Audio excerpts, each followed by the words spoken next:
I'm Shannon. And I'm Mark. And this is Dirt Sailor the Podcast.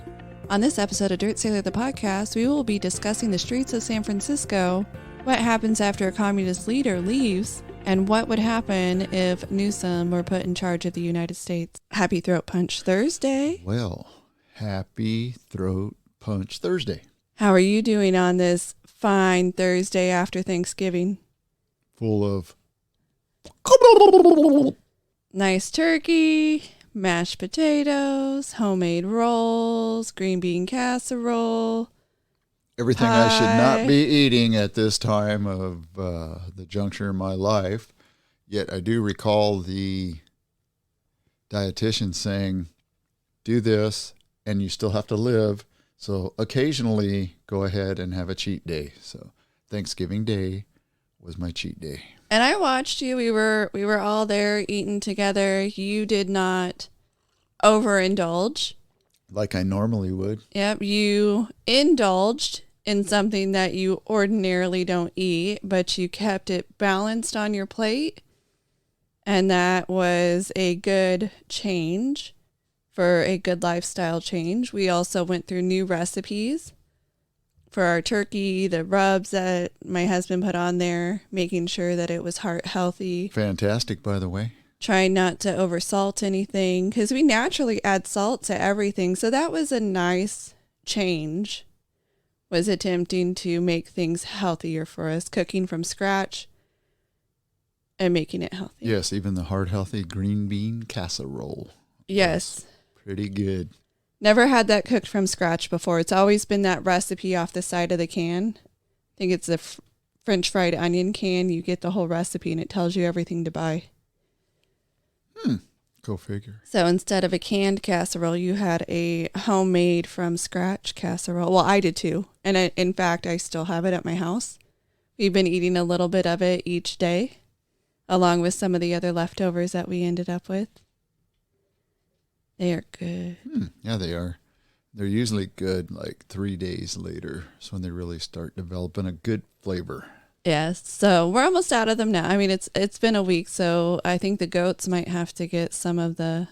Yes, when they start getting a tinge of green on them, that's when you give them to the goats. Hey, chickens. Yeah. Hey, chickens, come eat this. Hey, chickens, come have some turkey. Distant cousin. Yep, those little velociraptor cousins, too. Yes, indeedy. So we kind of had a news lull on the home front, but I don't want to call it a news story because that's not the way to look at it. It's people's lives. But we saw Hamas and Israel go with a ceasefire, and then we saw some of the hostages released. Unfortunately, it was at the cost of releasing terrorists, prisoners from Israel's jail cells. Do you get the feeling that this is just a cycle of life and violence over there, that they have a conflict, they fight for a week or two or a month or 2 or 3, they come to a truce, they exchange prisoners or hostages, and then they go about their business for a couple years. They're given the opportunity through our hard-earned tax dollars, and I see Hamas, is given the ability to ramp up and reload, and then we go through this all over again. Yes. I don't want to see more death, but I honestly hope that after all the hostages are released, or a majority or bulk of them, Israel goes right back to what they were doing prior to the ceasefire, and that's doing what they said they were going to do, which every officer, every spokesman, even Netanyahu has said that they are going to eliminate Hamas. Well, if they have a ceasefire and they don't fire another round, then they have not eliminated Hamas. So like I just said 2 minutes ago, we're going to continue to go through this cycle. They will build back up and cycle right through. And they know that if they go and capture civilians, they murdered, they raped, they did whatever they felt like doing. And they still got a negotiation and they still got prisoners released. It's been in their benefit too, because how many news organizations came out and sided with Hamas after Israel shot a missile and decimated the hospital there in Gaza. That turned out to be a lie, but how big of a news story was it that Israel attacked the hospital, and everybody's now against Israel because they just commit war crimes. Right, that's a big bulk of the news organizations. They are little stinkers. They don't tell the truth. They don't want to wait for the truth to come out. They just want to drive the narrative. The Jewish people are bad. Everybody else is good. And we've talked about this before, about how the UN treats Israel. So one of the UN officials who is anti-Israel took an expensive trip, and it was funded by a Palestinian lobby group. So a high-ranking UN official who insisted Israel had no right to claim the right of self-defense against Hamas argued Hamas was entitled to embrace resistance, and she took an expensive trip to Australia last week that was funded by a Palestinian lobby group. So you're already taking money from a group. They're funding your trips. They fund you to go places, and you're on their side openly disparaging the other side, so to speak. And then you only want to talk about Israel's violations, which apparently this particular individual is tasked with investigating Israel's violations, takes trips off of Palestinian money. Which lends credence to exactly what we said last week and the week before that, which is kick all them people out of the UN, send them home to their countries of origin, either implode the building and give away or sell the dirt, or give the building and the dirt away to somebody like a Trump-style developer, and let's make something else out of it. We don't need those anti-Semitic people here in our country from other countries. We have enough of that on our own. We don't need any additional help. Yes, and for those who are unaware, the UN building is not U.S. soil per se, but is on U.S. soil. It's supposed to have its own sort of sovereignty, and then they go and make decisions and lay claim and give their negative opinions and statements and attempt to censure Israel for anything Israel does. But other people can commit literal war crimes, and the UN is silent about it, and they're housed here. So yes, let's take that building back and kick them out. Oh, and that's not the only country that's having issues right now. There's a little mini genocide going on in the Sudan, but you don't hear anybody talking about it. There's a little mini genocide going on right now in China with the Uyghur Muslims. Nobody's saying too much about that. You have a genocide of a lot of young kids and young men and women who don't have any money, don't have food to eat, don't have good water to drink, that are doing what? Picking lithium out of mines so they can have some tender morsels to eat, and everybody else around the world can drive a $42 million car off of battery power. It is symptomatic worldwide. That's why that phrase has come about many a times. It's the haves and the have-nots. So there's a lot of have-nots around the world, and I don't want to give them free stuff. I want them to earn it so they respect it and they understand it. But I don't want uber wealthy people to continue to take advantage of these people and turn a blind eye when they die. Then when somebody or a country like Israel wants to defend themselves against a little mini genocide again, people side with a terrorist organization and not them. And something that I know we've spoken about is I support capitalism, but I don't support this crony capitalism. So you get these individuals who do get a certain amount of money, but then they know that they can lobby the right people. And then it turns into a quid pro quo back and forth. So they do get richer because the laws are changed for them, or special carve-outs are made for them. Sometimes we see special tax carve-outs, special location carve-outs. Oh, you give, this one was UN, but we also see it as far as our representatives. You give them a little trip here, a little trip there, send them overseas. How about you stay here? There is never any lobbying. I know in the past you've talked about who could lobby and maybe who can't. And if you've ever been a representative, you can never be a lobbyist or things. How about we stop it? 100%. And then we say how much money a person can have to campaign or the methods in which they can campaign. And we stop all the dark money funding of these campaigns. Because one of the other ways they're able to get money filtered through is if a person is running for office, a side group can set up shop to help that person get elected. But as long as that person running for office doesn't technically have any say in the way that this side group is running that little parallel campaign, as long as they don't have a say in the ads or a say in the way the money's spent, it gets to exceed campaign finance laws because they're not directly getting that money into their bank account. So how about we stop that to all of the dark money? It happens Republicans and Democrats. Stop all the dark money. Well, that was the very question I asked yesterday at our little luncheon here at su casa, mi casa, somebody's casa, is why is everyone in Congress that has a D after their name and a bunch of rhinos so anti-Trump? And I asked that question to 3 people that I was sitting eating lunch with out of the 14 or 15 that were here. And there were some pretty good answers. And my answer to them was, it is because these people have developed a system that they don't want to buck and they don't want to change.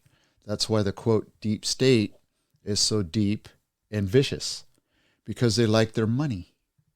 They like their power. They like the freedom they have back there to basically boss people around, because you have how many?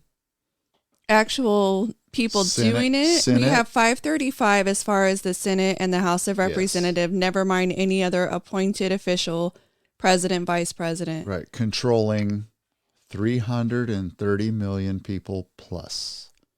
It's an addictive power they have. They enjoy it.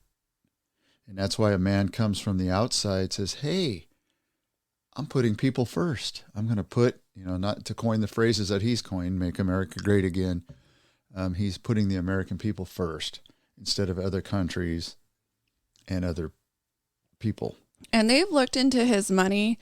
I know the judge in the New York trial has a different opinion as to his valuation, but there have been groups to value presidents, how much they went into office with and how much they came out of office with.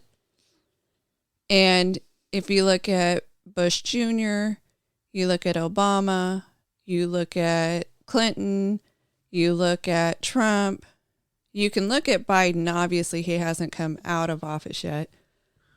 But and even Reagan, if you go through all the past presidents, they went in with one set of money and they came out with more, being richer, except Trump. And so they want to accuse him of lying about how much he was worth. Well, he went down in value during his presidency. It seems like they want to hold that against him. For instance, again, in the New York case, because when he was said to have committed the crimes that he committed, according to this judge, on his valuations of property, and then when he exited the presidency and now that they're going after him, he does have less money. He is worth less money, but you can't compare what he said back then to what he has now. And the same thing with the Mar-a-Lago property, something that I was thinking about. Our valuations are all over the place. If you look up your own house or your neighbor's house, or you're curious about some person down the street or some house down in Malibu, you can look month by month and that little ticker mark changes depending on what people think at any given time. Sure. So the only guy that didn't come out richer after the presidency is the one we're going to go after. Well, he's one of the only presidents that donated his salary while he was president. He did not draw a salary from the federal government. He donated it. 1. 2, perfect valuation and explanation you just created here, because let's look at you as a homeowner, as a potential seller. Okay. Your realtor says your home is worth X. A potential buyer comes in with their realtor and says, oh no, that house is not worth that much. It's worth Y. So who's correct? Right. And the number of times we went to purchase a home and we looked at the house and said, we don't think it's worth as much as you're asking. And we would put in an offer that was lower. The seller at the time had an opportunity to negotiate that price or just tell us to go pound sand, which we had both happen. And in fact, one of the houses was valued, according to them, at $625,000, and it was a grow house. It was a house that they would apparently get high at because they left all the doors open. It was bug infested. We knew we were going to have to tear it down to the studs and redo it. So we, contemplated, we discussed, we made kind of a price sheet on how much we thought it would take to get that house back to 625, because at one point it probably was worth around that. And we offered him $300,000. And we expected a negotiation. And they said, nope, 575. Like, okay, you came down, 325. They must have been high when they sent the counter offer. They must have been. And then they're like, nope, 575. And like 350. That's the best we can do before we're marching into the territory of we're going to put way more into it, because it needed a lot of work. It needed a lot of removal. The whole property had to be reshaped because they dug out a massive pool to nowhere that had to be filled in. It was crazy. So we dropped it. They said they still wanted 575. Well, we waited and it went off the market. We go on with our life. It eventually came back on the market. And we saw these big price reductions happening.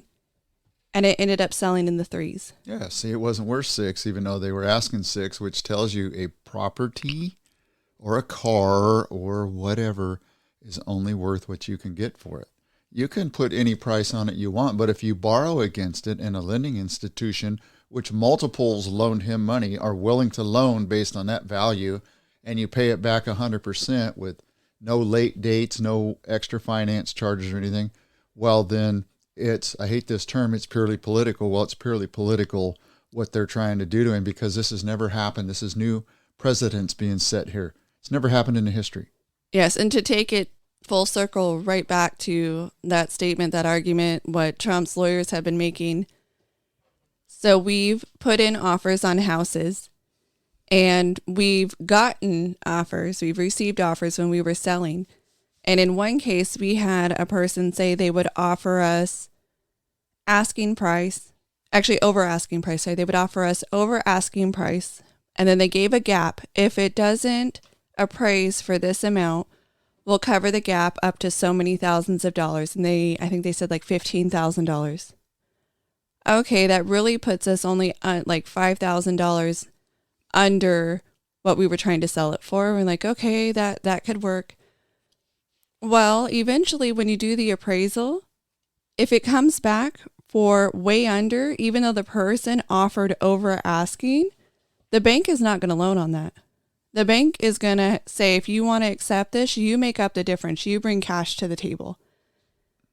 So it's weird to me that me with my, couple $100,000 house, and people with their $500,000 house, or somebody maybe even with $1 million home, is going to have a bank go look at the property, assess the value, decide on your appraisal or not, because it's a third-party company appraising, decide if they want to even go with that, if they want to send their own person out to make sure it's legit. That these banks are lending hundreds of millions of dollars, multi-millions of dollars, and they're like, we don't care if that property is only worth $1. We'll do it. Oh, we're going to lend $100 million on a $10 million property? That doesn't sound like a good deal. No, and all those lending institutions, most of them are doing their due diligence, unless there's some insider trading info there where a friend is padding the numbers or padding the back of a friend. And I know that kind of stuff does happen as well. So we look at something like this. They want to go after Trump because the claim is that all those years ago, he got too good of a loan to be true, despite the fact that he paid it off. But let's look at our military and Afghanistan. So when we were withdrawing from Afghanistan as many of you probably saw, the withdrawal was hectic. It was crazy. People died. It was very difficult. And they poorly planned that exit out of Afghanistan. And something that we've learned since is they left behind billions of dollars in equipment. And some of that was never planned on being returned. They weren't going to bring back a lot of those pieces of equipment, but then some of it they had to leave behind because of the haste of the withdrawal. So there were soldiers during that hectic withdrawal that were told to leave behind equipment because there was no space. There was either no space on the plane, no cargo, no anything. They could not take it. They were at the max, and they were forced to leave behind many pieces of equipment. Well, now that these soldiers are getting out of the military, they have to go turn in what equipment they did have with them that they still had issued to them. So for this one particular soldier, he goes to turn in his gear, and he turned in all the gear that he's collected over his 4 years of being active duty with the Army in the 82nd Airborne Division. So he was a part of the withdrawal 2 years ago, and he tried to take the equipment with him, and he was forced to leave it behind by his higher-ups. So he was presented with a bill for the equipment he was ordered to leave behind in Afghanistan.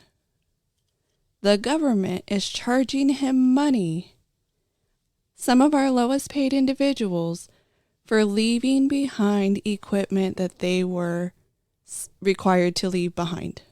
Lawyer up. That's all I got to say. If it's a big invoice, I would get a nice attorney. It's in the thousands. And he said he's not the only one to have faced this issue. For others who were there in Afghanistan, his fellow soldiers, they also were forced to leave behind equipment.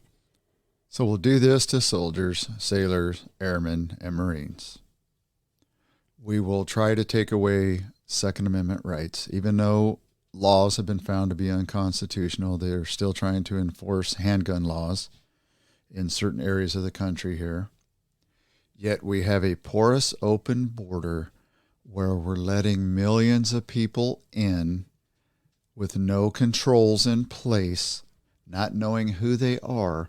And this is the same people doing this. Same people that when people were trying to flee from Israel, wanted to charge them for the airplane rides. So I think there's a real issue with the leadership, as we've said many a times, within our government institutions. And these people that are coming up with these schemes need to really be, if they're elected officials, they need to not be reelected. If they're hired officials, they need to be fired, terminated. And to your point, as far as what's coming up through the southern border, Tucson sector Border Patrol agents apprehended nearly 58,000 individuals in 4 weeks. That's just 4 weeks, and that's just Tucson sector Border Patrol. Those are catch and releases? This particular report doesn't say. They do talk about them being apprehensions. So some of the apprehensions, they return them, and some of the apprehensions, they're given a notice to appear. If they claim asylum or a humanitarian reason, they may be given a notice to appear. But one of the U.S. Border Patrol chiefs said 15,300 apprehensions in a week. This was posted to X November 24th.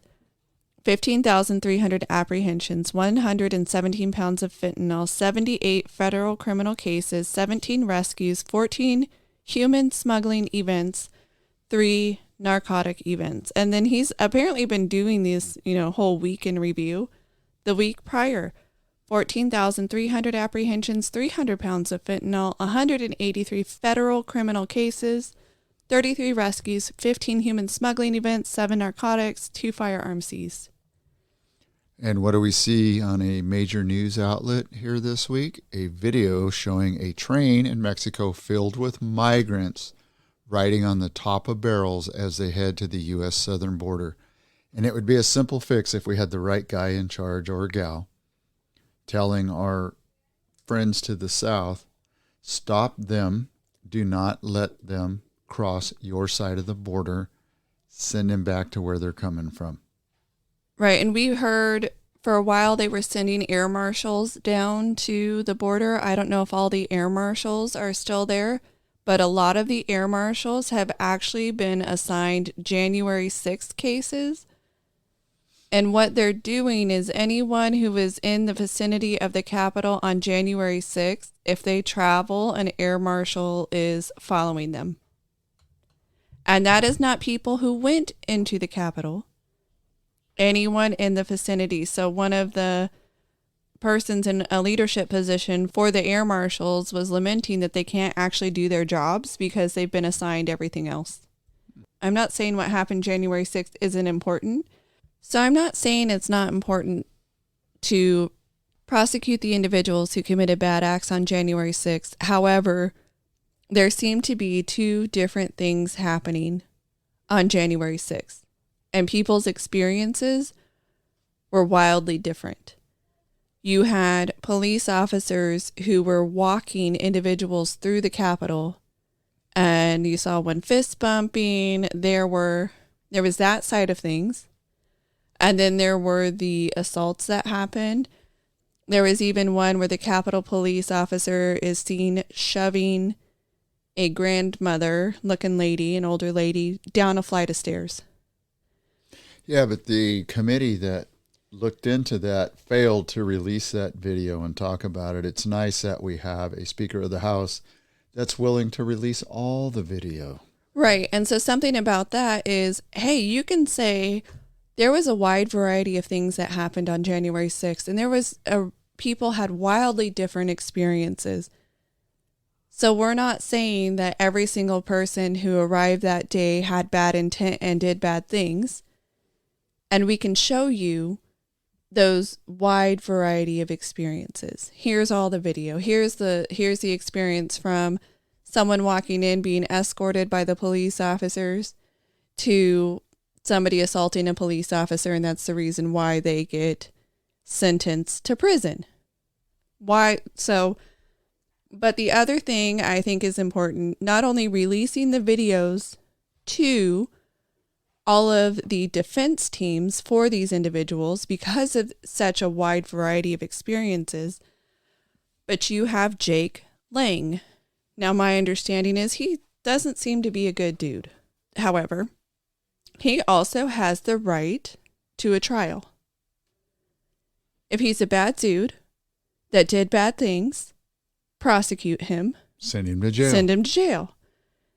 He has been sitting in prison, well, technically jail, but he has been sitting in jail for over 1,000 days. Over 1,000 days. There should be a trial. We've already seen trials. We've already seen completions. We've already seen people get prison.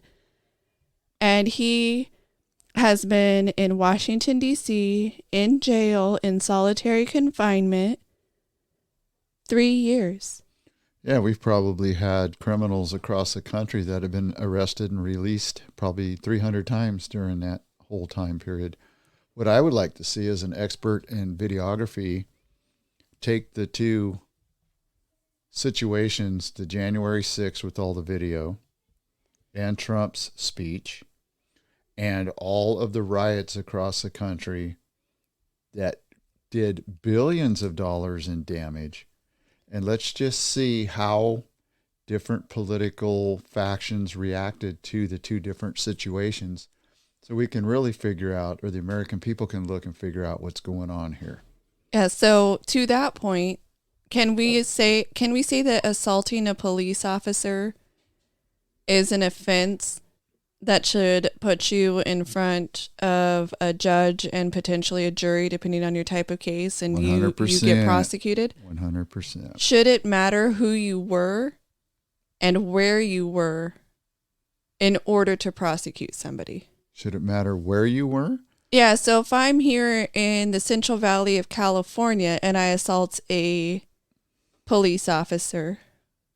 Yeah, no, it shouldn't matter where you are. It could be anywhere in the country. Okay, so to the point of what happened with a lot of the riots across the United States, we saw police officers assaulted, In Portland, there were many instances of police officers getting assaulted and individuals being released from jail. They were arrested, they would be released and not prosecuted. Yeah, so very minimal prosecutions. Right. So if something is wrong, but you only prosecute certain people for doing it, regardless of the crime, is setting up that two-tiered system. If you assault for a reason I approve of versus if you assault for a reason I don't approve of, do we end up in a situation where we have a two-tiered justice system?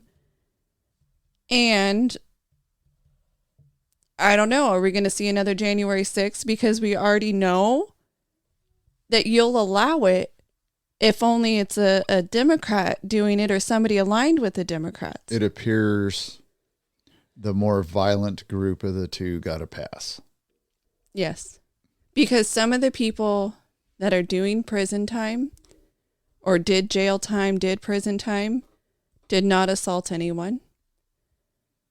They got charged with disruption of what was that charge?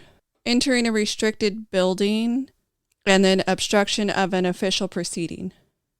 So those are also two other charges. Entering a restricted building and obstructing an official proceeding. What did we see here lately at our Capitol? All kinds of folks breaking into where they shouldn't be. And they obstructed an official proceeding. And in fact, the Democrat from New York that pulled the fire alarm that the ethics committee has decided not to look into Was given a pass when he interrupted an official proceeding. No, it wasn't the certification of election results, but the charge is an official proceeding, interruption of an official proceeding. Well, it makes you wonder if it was a Republican that did that, how he or she would be treated. Just imagine if, what's her face? Marjorie Taylor Greene did that. They would prosecute her to the full extent of the law. Hasn't she already been censured for her words? Wasn't she censured the last go around? When the Democrats were in charge, she lost committee assignments. She did. And I'm not saying that, Andrew, I'm not saying that I don't necessarily agree or disagree with some of her methodology, but if you're going to hold one person to account, why aren't you holding them all? Both sides of the aisle. And I do not believe in assaulting police officers. Nobody read anything into that. Please don't say, oh, hey, you supported going in on January 6th and assaulting people and doing all kinds of mayhem. No, I do not. Well, you're 39. Your history shows that you don't. So that's a no-brainer. But I do have a problem with a two-tiered justice system. Oh, absolutely.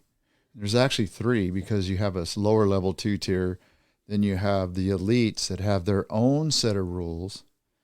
Yes, and we see it over and over again. So I am not siding with Jake Lang on what he did or didn't do. I don't know about every single charge, if he was overcharged, charged correctly, undercharged.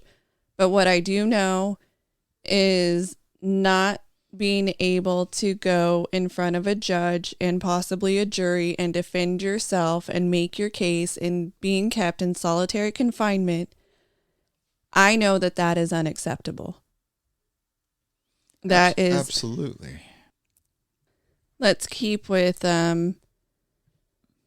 Washington. Let's keep with Washington though, and let's talk about Biden, and let's talk about using wartime powers.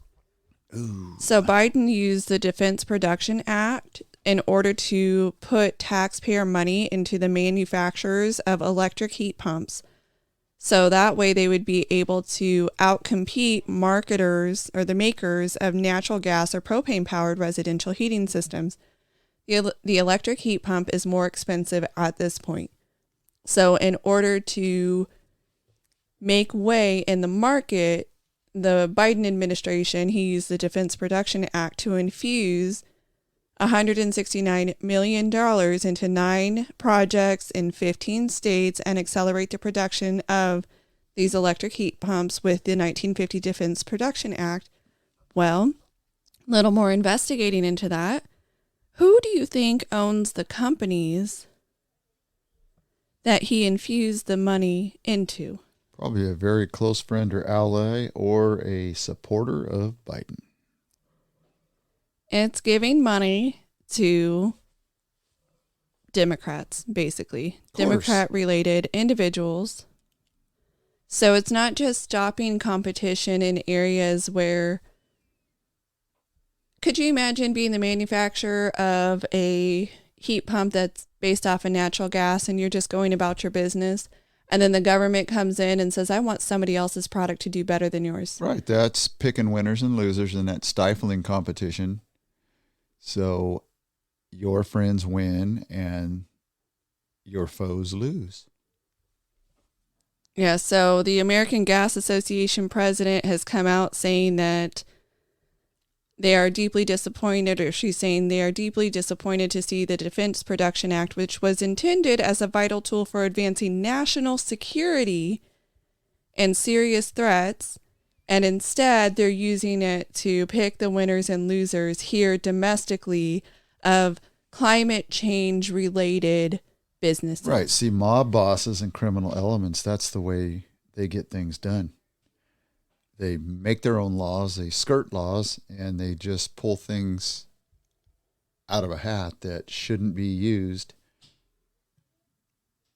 I know one thing that's being used against Mr. Biden. What's one thing that's being used? The current polls. Because he's panicking, his whole team's panicking, and they're looking at a potential shakeup within his administration to see if they can't get his poll numbers up. Do you think that putting in another VP would help? That would not help. His polls are going from bad to worse. Of course they are, I say, as he is not running this country, and whomever is, their policies are a train wreck. So that's why he's looking bad, because he doesn't have the cognitive reasoning to make things work. And see, this is driving me to a whole different part of this conversation. Because I listened again to a politician, which is our governor here in California, make a statement over the weekend that the economy in America is doing really well. And it was a Republican right-wing conspiracy stating that it is not doing well. Well, baloney. He states, he being the governor, well, just because prices of your turkeys are down a bit, actually that's my statement. My statement is, because prices on your turkey are down a little bit does not mean things are going well. Just ask the population at large, just listening to people across the country complain about how they're barely making it from paycheck to paycheck. They can't afford to pay rents. They can't afford to buy groceries. They're having issues with their car payments. It's just one economic thing after the other. So how does our illustrious governor decide he's going to fix part of that? He's decided to sign an executive order, which is N-11-23. It's called the Freedom to Succeed Act, where he's going to pump billions of tax dollars into students to help them succeed in life and get higher paying jobs.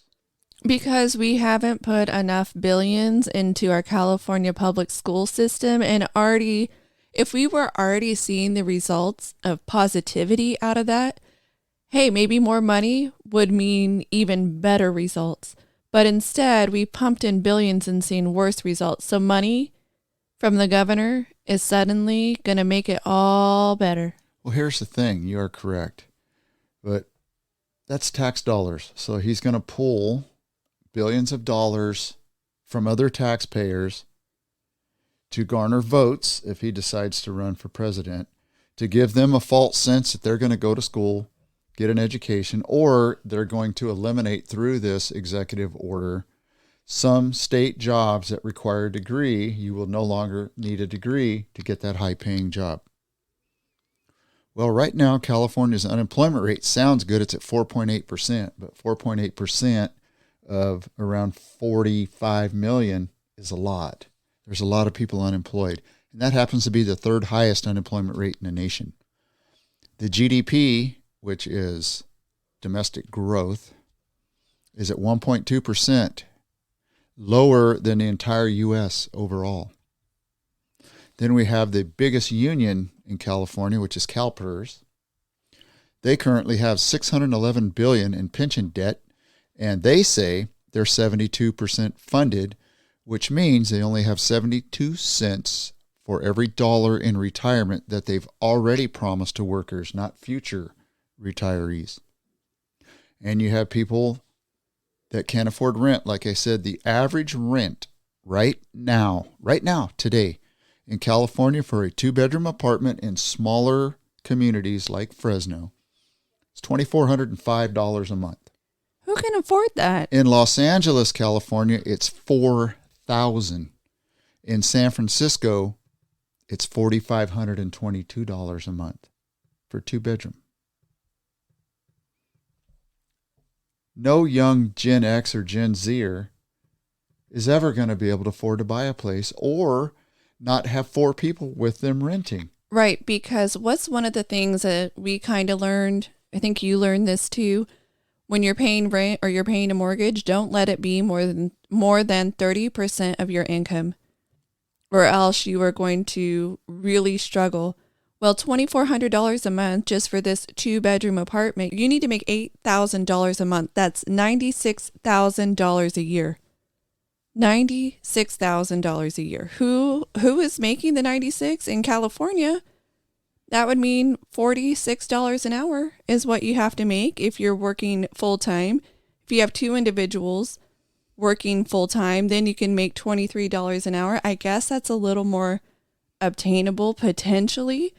But the reality is people aren't making $23 an hour in the smaller communities, but we've been harmed by the costs going up because of our minimum wage continually rising, and then the cost of all of our products continually rising, inflation going out of control, even though we're told, oh, eggs are down and turkey is down and it's a much more affordable holiday season. Aren't you just so glad that you have all of these cheap prices where we get told by Corinne Jean-Pierre, Thanksgiving dinner is down, gas is down, airline tickets are down, car rentals are down, toys are down, TVs are down. Down from what? Down from the excessively high prices we've seen since Biden took office. And now these rents are out of control. $2,400 a month for a 2-bedroom. That's supposed to be your little starter place. Yes, and for a family with a kid. As we normally see, you're going to see the bait and switch come closer to the election. Prices are going to go down a little more, and these people are going to say, oh, look what a great job we've done for you. Yeah, because they're infusing tax dollars in it. And they will bait and switch people's minds, and they'll vote for the same routine again, and we'll have the same thing happen again, which is our 401ks will get hammered, all these prices will go up, on and on. Well, that drives me into wanting to look into who are these people? And when you Google it, you want to make sure that you look in multiple locations because there's so much fraud and deceit with Google and some of these other online search engines. They will bury the results of truth so far deep into the search engine that you will never get to it. Well, you look at all these billions that we give away. We steal from other people to give to some people. So 2 things. Number 1, unfortunately, a lot of these young kids that are going to be given this pie in the sky will never be qualified to do the jobs that they think that they're going to get to make $150,000, $160,000, $170,000 a year. First. Okay. Second, why would you look at a guy like Governor Gavin Newsom that has nothing more than a degree in political science and think that he has a background in business, finance, or economics to spend billions of taxpayer dollars? So I thought, that's right. And if you look him up on Wikipedia, there is some crafty stuff there. He's allowed to edit that page, and his people are allowed to edit that page to only say what they wanted to say. The same thing happened when Kamala Harris was nominated for VP. They made her page look super pretty. Well, it's interesting you say that because according to him in Wikipedia, if he was able to edit it, They struggled growing up that his mom had 3 jobs to raise him and his sister. Okay, no money. She had to work very hard. Yet, number one, he went to Santa Clara College, which is an extremely expensive school in the Bay Area. I think a year, it's like $75,000. It's close to Stanford's pricing, okay, and Cal Bears. Yet somebody that came up with humble beginnings, within a year of him graduating from college, he started a winery and several businesses with an investment friend of his that got him going in the right direction. How does somebody that comes from ultra humble beginnings have so many famous, wealthy friends and family? Nancy Pelosi, her husband, all these other folks. Those numbers don't add up to me. So it made me dive into Congress just a little bit because I wanted to see how those brainiacs were educated to spend our, not billions, not millions, but trillions of dollars. Okay. Well, it turns out of all the congressmen and women, only 8.4% have an economics degree or business background. 55.7% of them have degrees in humanities. If you go into the Senate Budget Committee, 5 of the 23 members have a business or accounting background. On the House side, it's 8 of 37. Why would we continue to allow people that have no business spending billions and trillions of dollars continue to get elected and continue to do it? So it sounds like we have a bunch of social engineers that we have elected based on some of their backgrounds that you have just mentioned there. I will say that I do like the idea that anyone can be elected to be a representative, regardless of your background. So you can say just because you don't have a degree in X or just because you don't have a degree in Y, you still may be suited to go off to DC and represent your population, but you need to surround yourself by those who do. You want to surround yourself by people who are smarter than you. I will say, look at Senator Rand Paul. He's not an accountant. He doesn't have a background in that, but his medical background made him the best person to call out Fauci when he was lying. Absolutely. So you can have a different background and still be a good fit. However, the number of people who have no practical experience, he was a practicing doctor, right? He practiced. He didn't just get his degree, get his certification, and then walk away. He practiced. So a lot of these individuals really have no practice. And then they get into politics and move their way up. So all they have is that degree, as we talked about, where you get your degree, you learned it in school, you got your degree, and then you think you can apply it to the population at large. And we see those failings over and over again. Oh, if all we did was house the homeless crisis goes away.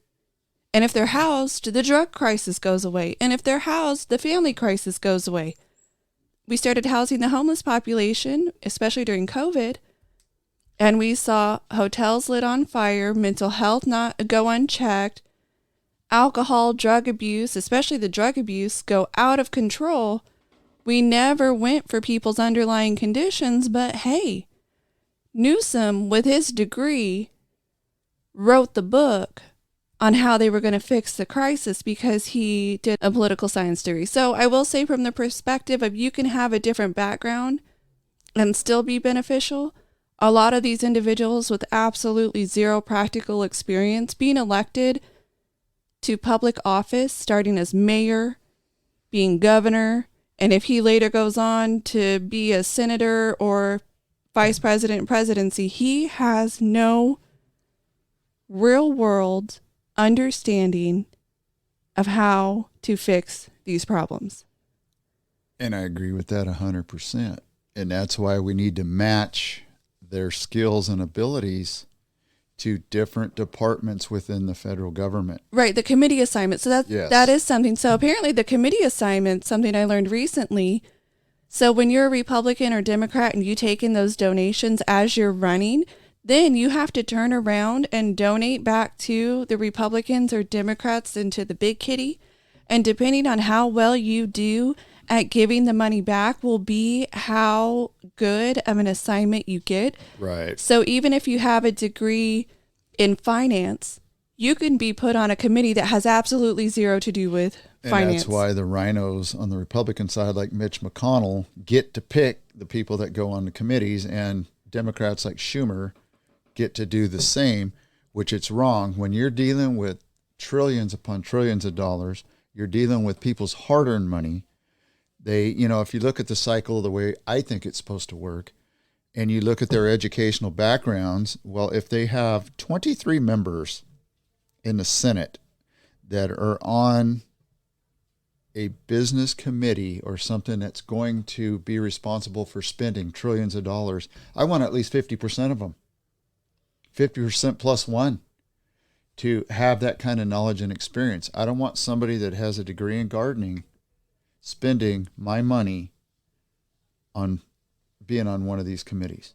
Yeah, spending your money on deciding that, this random bridge to nowhere is going to get built, and we're going to look into anyone who didn't support the random bridge to nowhere in a state that they have nothing to do with. Right, and you explained it very well. So let's say you have Senator Marco Rubio, who is a very knowledgeable, very educated man, too. I don't know what his degree field is in, but he seems pretty smart, able to articulate. So if you have him, who I do not believe has ever served in the U.S. military, and then you have Tulsi Gabbard, say she was a senator, okay, side by side, and it's a committee that has to do with the VA or with the military, which person is more qualified to be on that committee? Her, somebody who's still active military, who's been to war, who knows how things work, or somebody that's just been a senator for 3 terms? Yeah, right. So I think that is a very good point. As somebody who doesn't understand any part of military life, veteran life, and you want to put the random schmo on there because they donated enough money to the Republicans or Democrats and gave back in accordance with that, I think that Tulsi Gabbard all the way. Yeah, in my humble opinion, it's wrong the way they're running this system. Absolutely.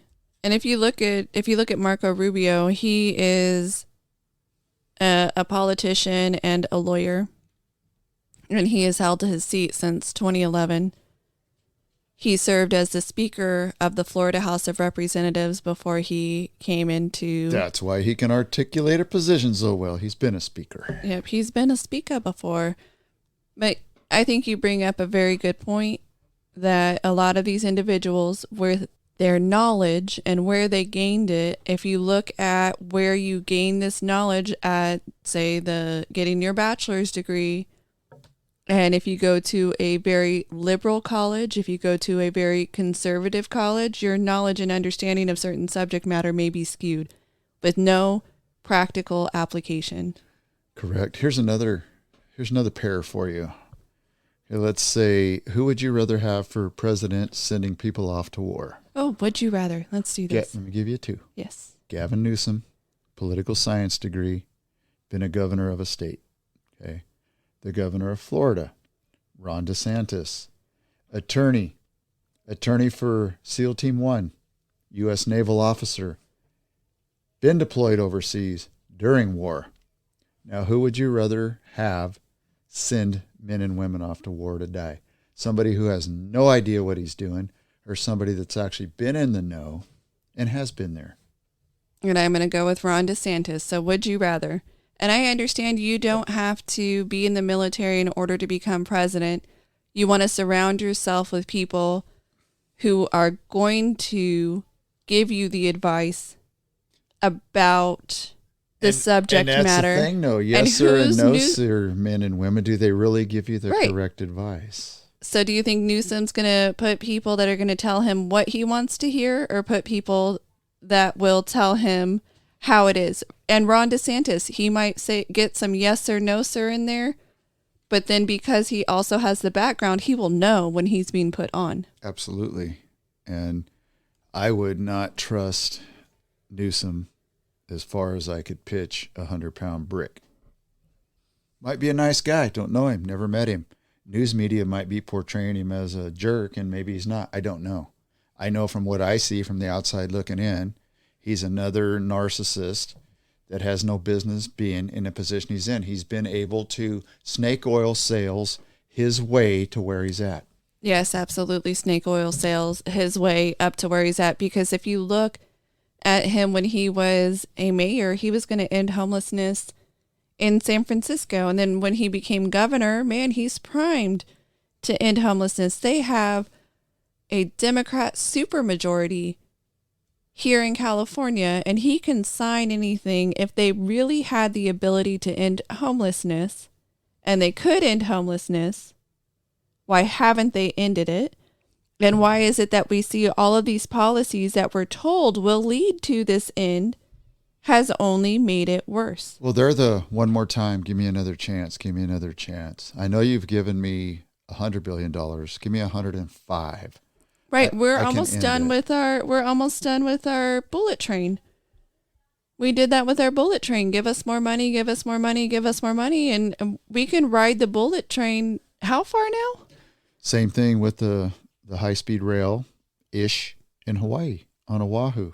Theirs is at least going somewhere, if even it never went to the place. Right, because of all the lack of funding, they have decreased the rail length by, I believe, over 50%. Yes, it was supposed to go from Everside to downtown Honolulu. It's going to get your big workforce going down without having to take cars. And now they're saying it may never end up going to downtown. May never end up, I think it was supposed to be the Ala Moana. Will never end up there. So now your workforce still has to drive. So I don't know if there's whales that cruise that part of the coastline, but I know if they were to put in a ferry terminal up there and put a ferry terminal in downtown Waikiki, they could get people to work faster than you can commute. At this point, yes, absolutely. And then Unfortunately, it'd be more chill. Yes, that's why they stopped the one going from Oahu to Maui. The island, yeah, island to island. Yes, was because of them running into whales and injuring whales. Oh, I didn't know that's why they stopped. I Yes. thought maybe it was a money thing. That makes sense. It was a killing whales thing. And that's very important to quit doing that. Absolutely. I did consider when I lived in Hawaii renting on Everside and buying a jet ski and jet skiing across to work. I remember we talked about that. That would actually have been pretty cool. Turns out, though, they won't license an individual to do that and cut across the waterway, so it became a non-starter. But I thought I had a genius idea for getting to work. Just like all these experts that go to college and they write these papers that work on paper. It was great on paper, but then you try to put it into practical application, it doesn't work. Problem is, it's not their money. It's not their lives or their livelihoods that they're tinkering with. And that's why a guy like Gavin, back to him, can make the statement he did over the weekend about the economy doing good because it's not hurting him. He's insulated from this. As long as he's in the position of power that he's in, it never bothers these folks. That's why I always say with the crime and the homelessness and all the murders, when it touches them, then policies change. But until it does, their narcissistic mind, everything's perfect. And it's the evil Republicans overstating the actual crime rate, and it's not really happening. The evil conservatives. Yeah, so much so that they cleaned up the streets of San Francisco for the visitor from China. So after they cleaned up the streets, the Chinese leader and his party came to visit Biden in San Fran. Well, that's just been a couple weeks removed. And there's been some new residents in San Fran that were just interviewed yesterday that said it's already back to the way it was. It's full of homeless encampments. There's drugs and needles everywhere. Fecal matter everywhere. Well, what did we really accomplish here? We gave a pretty show to a communist dictator. Oh, you mean kind of like when our president went down to the southern border, when they sent a cleanup crew down there before he got there to make it appear as if everything was perfect? Well, in his mind, I'm sure when he saw that, he thought it was perfect because he doesn't have much of a mind left, so he wouldn't know if it was bad or not. Yeah, cleaning it up ahead of time kind of does a disservice to how things really are. Just like when, kind of jumping a little bit, but like when military leaders or top government leaders go and they do their little inspections across different facilities. So if it's the military and they come to a military site, or if it's a top government official and they come to your office, you make it pretty, you make it clean, you tell everybody everything has to go. Oh, while you're here, even though we normally dress business casual, when so-and-so comes, you're going to dress in business suit, tie, the whole 9 yards. Or if you're in the military, guess what? You have to put on your best uniform. We're not going to take, any working uniform. What you do day to day, we want to make you look different than what you actually look like day to day. And it's not a knock to the military. It's not a knock to the government workers. We put on a show. Yes, I said it's a big dog and pony show. It is. So as you noted, Biden probably didn't know that there was anything going on, anything different, because he does not have the mental capacity. He is a child that is fed ice cream and given lots of vacations and naps. If a tree falls in the forest and nobody's there, can you hear the sound? Or is there a sound? There's no sound. It doesn't make a sound. So going back to a topic you mentioned earlier with the kids these days growing up and Newsom trying to infuse all this money, and they're trying to take away the requirements for these higher paying jobs that they're not going to, your point was they're not going to be able to get the $150,000 or more paying job, these high level jobs. They're going to take away the requirements. We need to have, as individuals, like challenges to make us grow as people. If we never read a book that's tougher than a kindergarten level book, and we don't challenge ourselves to grow, we are going to be kindergarten educated individuals. And we have this problem, especially here in California, but California is not the only place with the problem. Oregon just did it too, where we remove any requirements and impediments towards graduation, or we lower the standards, or the colleges take away the SAT scores because that's not nice and people can't pass it and it's not okay. And now they're basing it basically on social credit system in order for you to get into certain colleges, because they've taken away all of the testing requirements in order to get somewhere. So if we have these kids who want to grow up and have the engineering job because it's a $150,000 a year job, but it's mean to allow junior high schoolers to take algebra because other kids may not be able to do algebra, like we saw on the coast over here in California, that they decided that they weren't going to allow junior high and elementary to take certain math level classes because it wasn't fair to other people who couldn't get in those classes. Instead of lifting people up, we're pulling people down. So tell me how we're going to have a group of kids that gets educated enough that can get into a college and then gets educated enough to have these jobs. If we've lowered the standards, they're not even meeting the bare minimum now, and we're lowering the standards even more. It's friends helping friends be dumb, unfortunately. And there's always that percentage of hard chargers that will find their way into a degree field or into an educational realm, that they will be the top 1%, and then everyone else will be the lower 99%, and then we'll have this same discussion 5 years from now that the top 1% is not paying their fair share. Then we're going to look at the next governor, and he or she is going to say, our education's terrible, there's racism, there's inequities, there's this, there's that. I propose we spend, now by then it'll be $500 billion because the tax base will be much higher. I can fix it. That's what we keep hearing day after day after day, month after month, and administration after administration. Absolutely. That is something that we keep hearing and if it were true, regardless of if they were Democrat, Republican, Independent, we should have seen benchmarks in a positive direction. We've spent the billions. Why aren't we doing better than some of these other countries that don't spend as much as we do? Right. Doesn't it make you scratch your head because you look at homelessness, higher than it's ever been, billions spent. We look at education for schools that are underfunded and underprivileged. Throw laptops that way, throw cash that way, throw uber educated teachers. The percentages don't change. So there has to be something broken in the system that needs to be fixed. The system that's been created. Yes. We've broken it. Why don't we go back to the time before it was broken? Because there was a certain point in time where we were seeing this elevation and we were seeing positive growth. So why don't we go back to those times and see what we were doing? So I always say we need test cases and test models around the country and not union people like that lady that was in D.C. I can't remember her name. Weingarten? That would be the one. Get somebody like her out of the picture because she's bad for education. She's not good. And all she's doing, like all these others, is shoving money in her account.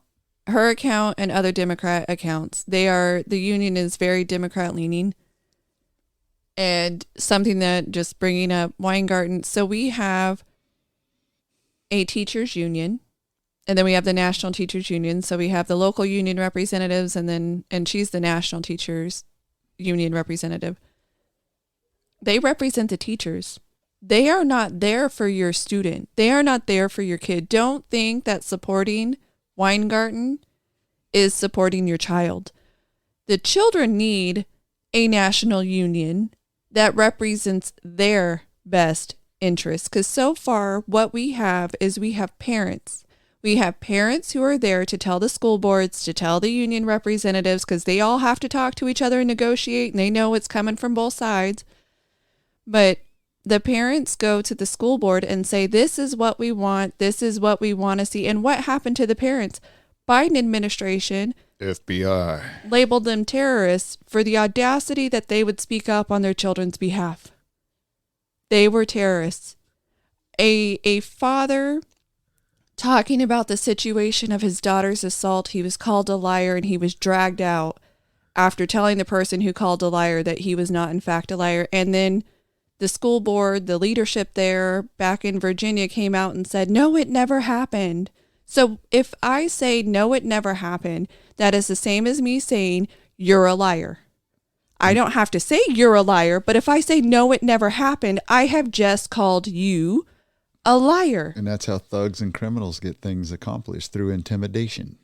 And then that allowed another student to get assaulted. No, it never happened. Calling a dad a liar who's trying to speak up, saying this bad thing is happening and we need to protect not just my daughter, but other people's daughters. He's called a liar and another girl is assaulted. You know what? We have a problem here where there's an assault on girls, there's an assault on women, there's an assault on our students as a whole because we are not looking out for their best interests. Not fixing the problems.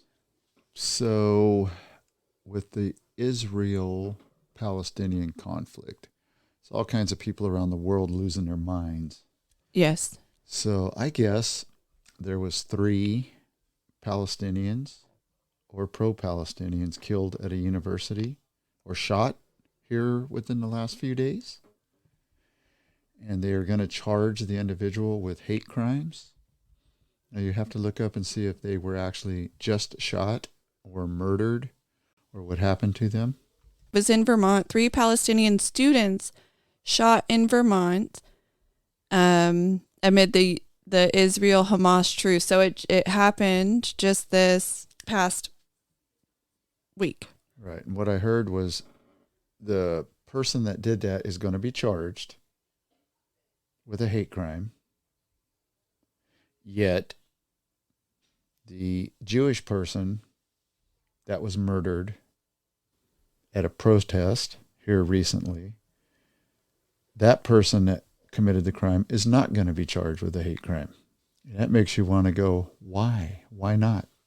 Now, why do we have if bad is bad, assault is bad, murder is bad. If bad is bad, why is one a hate crime and one not a hate crime? Absolutely. They're both hate crimes. Arrest, prosecute, and jail. Both of them. Well, it goes with what our president said, is that he's appointed, was it our vice president, to overlook all of the anti-Arab hate, the surge of anti-Palestinian, anti-Arab, but anti-Israeli hate can continue because it's, they brought it on themselves by existing, by being Jewish. Just by being Jewish. So let's talk about Christmas real quick. So isn't it interesting that the White House was putting stockings up on a fireplace, yet they did not put one up acknowledging one of his grandchildren? Is that again another Christmas without acknowledgement, or is that no, the last they've Christmas? decided that's this Christmas. The White House scraps Christmas fireplace stockings after Biden acknowledges grandchild for first time. Oh, so it gets acknowledged, and now we're not even going to put up a display. For none of them. I think we still have a problem there. Yes, tells you what kind of mental mindset they have. And Jill Biden gets to decorate, so it'd be 100% her that's not putting the stocking up Don't there. tell me they're all family first nonsense. Oh, they are. They're strictly for the family. Not. Yeah, they act like they're all about the family, and then they do nonsense like that. This has been a podcast produced and edited by the Dirt Sailor duo. Mark and Shannon are a father-daughter team who both served in the United States Navy. This production is protected by copyright laws. Until next time, anchors away.